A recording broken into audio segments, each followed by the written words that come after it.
just started playing, then you probably already know that it packs a pretty good punch. But there is more to this rifle than meets the eye.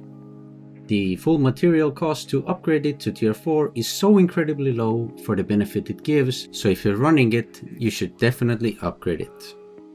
And if you want convenience, then Tian can hook you up with 1 Ferro 4 a day for some space coins. Let's take a closer look to see why this weapon is so popular. Dealing 40 damage per shot is already good on its own, but 2.5x headshot multiplier turns you into something that no player wants to mess with. And dealing with arc will not be a problem either. You see, you can take out enemy raiders with light shield or no shield with 3 body shots or 2 headshots. And if they have a medium shield, then it's 4 body shots or still 2 headshots. It's incredibly strong. Every so often you run into raiders with heavy shields. This makes them slightly beefier, as you'll need to do 4 body shots or 3 headshots. And even though they are beefier, you can still easily punish them if they make mistakes. But now let's zoom out for a second and start checking what weapon modifications do for Ferro and which ones you should use and which ones are not worth it. We'll start with the Underbarrel mods. For demonstration purposes, I will do a hipfire shot with each Underbarrel mod and we'll start with no attachments. This weapon has significant vertical recoil and is slightly affected by horizontal recoil as well. Let's see what vertical grip does to the recoil. Definitely a little bit better, but let's try angle grip as well. Well, now it's like a straight line up. It negated all of the horizontal recoil.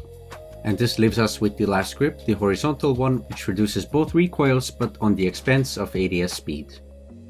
It works as you would expect, but let's see how much this grip slows down the ADS in slow motion with half speed. You can see how this would hurt your accuracy pretty badly.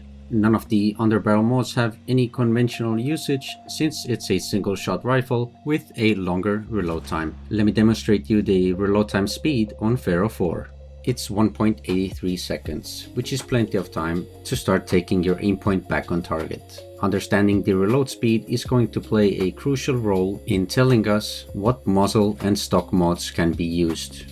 I've seen a lot of heated discussion under another bigger content creator's video regarding which muzzle and stock should be used on Ferro and why, and it seems people still cannot agree on the fundamentals of weapon modifications and how they affect Ferro, because nobody has showed them and explained it to them, so let's make it clear in this video. We know the reload time. Next, we need to know the base dispersion recovery time. It takes 1.78 seconds for the dispersion to fully recover to the same point where it was before we took the shot. Let me show you how the dispersion progresses in slow motion. First, without attachments. I start shooting from the hip, then we reach maximum dispersion, after which it starts recovering back to the baseline, and by the time we have reloaded, we're back to baseline dispersion once again. Now with the compensator. You see, these attachments are designed to control dispersion across consecutive shots, but Ferro has a long reload between shots, and the dispersion recovers before the reload finishes. So there's no consecutive shot window for the per shot or max shot dispersion to matter. You can see the compensator benefits happening after the shot has been made, but once again, it's insignificant because we can't shoot the second shot that fast with Ferro for it to have any impact. So in conclusion, for Ferro's muzzle modification slot, compensator and muzzle brake are both useless. Let's move on to the stock slot. I tested 3 testable scenarios in ultra slow motion. Firstly, I want to show how the dispersion recovers when using a stable stock 3. It's significantly faster than any other stock. I did not include the padded stock since the only thing it provides is per shot dispersion reduction, and we already concluded that it does not matter. The only stock that can give you any tangible benefit for Ferro is going to be the lightweight stock, because it makes the Ferro usable in real fights, because it reduces the time between I decide to shoot and my shot is accurate. Missing a shot can cost you the game. For the sake of testing, I had to include kinetic converter fire rate test since I have looted some Ferros from fallen raiders that had kinetic converter on them. For that, I shot and reloaded as fast as I could with keybinds to minimize human error, and with each loadout I did 10 shots. Just so that is clear, Ferro is a single shot weapon with a fire rate being gated behind reload time, so you cannot physically shoot faster than Ferro is capable of. Only thing I can think of why people use it is that they think it indirectly or directly reduces the reload time, but that simply is not the case. Test results were virtually identical. Next, let's see that extended barrel weapon modification. When would it be reasonable to use one? For that, we tested it multiple times on 100 meter range with my cameraman, who helped us see these shots from a second point of view, which is closer, so we could see on average what we could expect. I chose my target on the wall and shot the same place 4 times, once without a muzzle attachment, then with an extended barrel, then without it, and then again with the barrel. I ran there as fast as I could to get a Raider body reference, so we have some sort of an idea if extended barrel is viable at 100 meter range. Looks like it might be, but we need bigger range to determine it for sure. So we decided to double it up to 200 meter range, which should be enough to determine if extended barrel is something that could provide to be useful. Same protocol, we did multiple tests, 4 shots per test, 1 shot without the muzzle, then with the extended barrel, then without it, and then with it again. Here we're starting to see a contrast. If aiming at the same spot, the end result will be more or less the Raider's arm length distance. So virtually, if you aim for the head, you might end up hitting the leg when you don't use the extended barrel in this range. In conclusion, definitely worth it in large open maps such as Spaceport and Blue Gate. The greater the distance, the more benefit you'll get from it. Targets above 100 meters will very likely get a special delivery from you.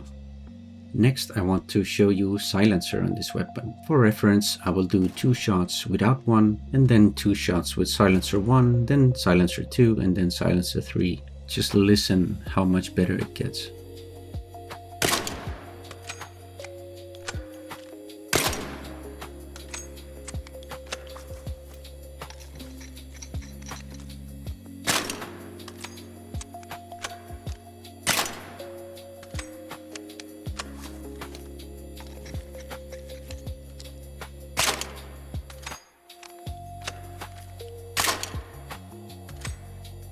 These are all very nice and useful in PvP and PvE.